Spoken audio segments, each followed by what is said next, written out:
So why I'm always so cold is because when you get paralyzed, it like whacks up your whole body and throws off your temperature regulation. So like I can't ever get warm and like I'm always cold. And then like it goes reverse too, so like I can overheat really fast. It seriously is the worst because I always have to have a heater by me. Like I can't always, but like when I'm home, a heater is by me, or like I have my heating pad on, just especially in the winter, obviously. It's like freezing in Utah. Like I'm especially freezing, so it's been like a battle. I don't know. Like it's like even if I go outside for like 1 second and come inside, like from the car to my house, I will be freezing. Yeah, it really is like comes with being paralyzed.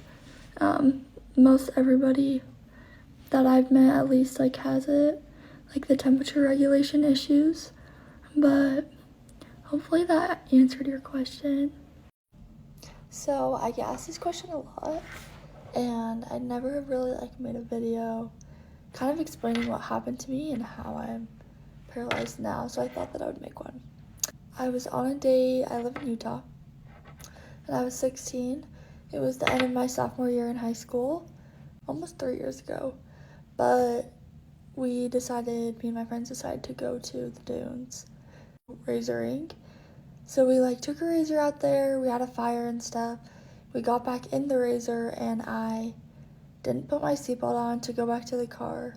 And we ended up rolling. There was a big hill, it was super dark outside.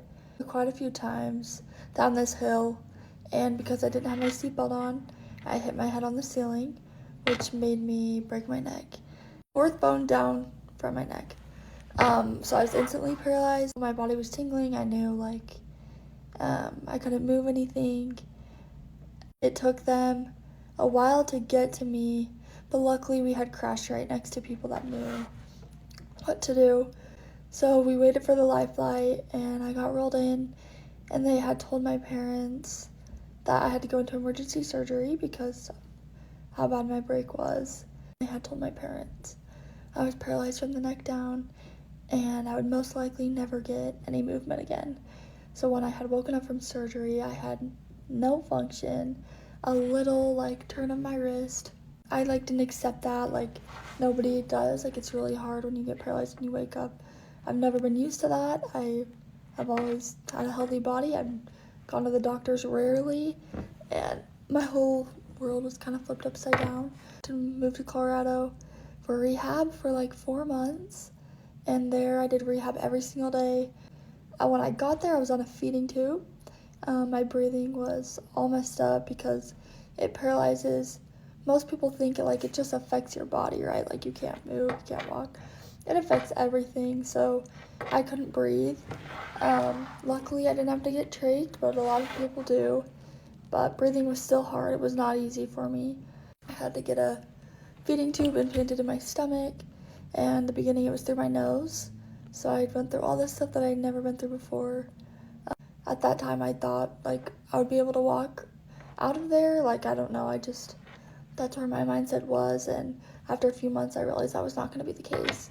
So I'm pretty lucky. Like, I'm still alive. I could be dead. Like, just one wrong thing, and I could have lost my life.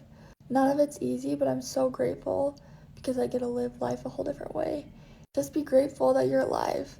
And life is hard. Life is really hard. And my trial is very visible. You can see what's going on. But a lot of people deal with mental things. And I think it's really important to just be nice to people. Now I can push a manual chair for a little. Sometimes, like, if I go on long walks or something, I'll get in my power chair. I have my arms, but I don't have hands. So I've had to learn how to adapt without using any fingers. Yeah, that's my story. I'm 19 now, and I graduated high school. I'm doing public speaking and some fashion stuff, so I'm super lucky to be where I'm at right now. I'm very fortunate for my support and everything, but thank you for listening.